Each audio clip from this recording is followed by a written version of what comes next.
Coucou tout le monde, on se retrouve aujourd'hui avec une nouvelle vidéo et celle d'aujourd'hui va être un peu spéciale puisqu'il s'agit d'une collaboration avec une youtubeuse que vous connaissez certainement, il s'agit de Lisa Nail Art et on a décidé de faire un mani swap, c'est-à-dire qu'on va chacune reproduire un nail art qu'a fait l'autre sur sa chaîne.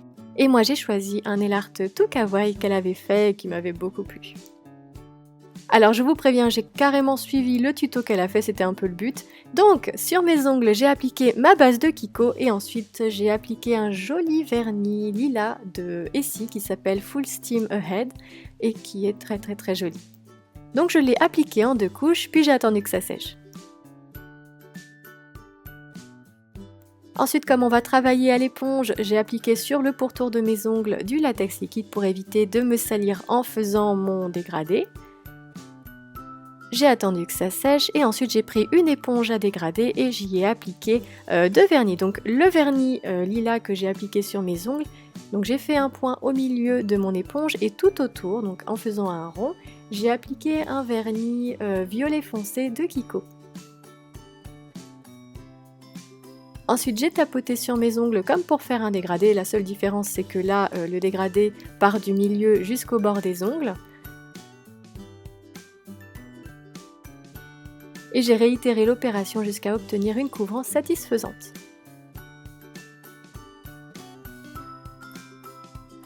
Bien évidemment, je n'hésite pas à recharger l'éponge à chaque fois que je sens que ça devient un petit peu sec pour obtenir le résultat que je souhaite. Une fois que je suis contente du résultat, j'enlève le polypile et voilà, il n'y a quasiment plus rien à nettoyer. Mais on va nettoyer quand même un petit peu.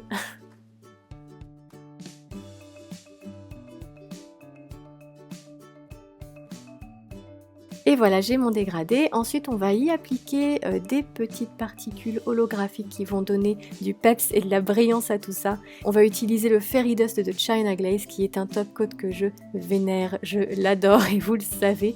Mais si vous ne l'avez pas, alors je vais vous mettre un lien en barre d'infos pour l'acheter si vous le souhaitez. Mais j'ai vu aussi que chez Emma, il y avait un top coat qui ressemblait un petit peu et ça coûte 2,50 €. Donc allez y faire un tour si ça vous intéresse. Bref, je papote, mais pendant ce temps-là, avec un gros dotting tool et du vernis noir, j'ai fait les yeux de mes petites cute face que j'ai dessinées ensuite. Donc j'ai fait 2 gros points sur chaque ongle, sauf sur l'annulaire où j'ai eu envie de faire un petit clin d'œil.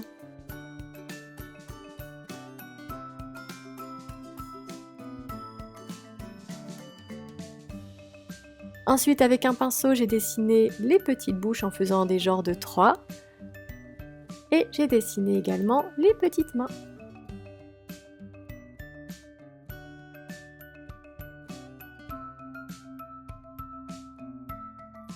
Pour fignoler tout ça, j'ai pris du vernis blanc et un dotting tool un peu plus fin. Si vous n'en avez pas, vous pouvez prendre un cure-dent tout simplement. Et j'ai dessiné 2 petits points dans chaque pupille de mes petites bestioles pour y apporter un peu de lumière et un côté un peu kawaii. On termine le tout avec un point sur chaque joue pour faire des petites joues rosissantes toutes mignonnes. Et voilà! J'attends un petit peu que ça sèche pour ne pas abîmer le motif en mettant mon top coat et ensuite avec mon top coat poché, j'en applique une généreuse couche du bout du pinceau que je vais étirer tout doucement pour ne pas risquer d'abîmer le vernis. Et voilà, j'espère que ce nail art vous plaira. N'oubliez pas d'aller voir la vidéo de Lisa qu'elle a fait sur sa chaîne où elle reproduit un de mes nail art. Et à l'heure actuelle, je ne sais pas lequel c'est et j'ai hâte de le découvrir. Et voilà, j'espère que ce nail art vous plaira et je vous dis à bientôt pour une prochaine vidéo.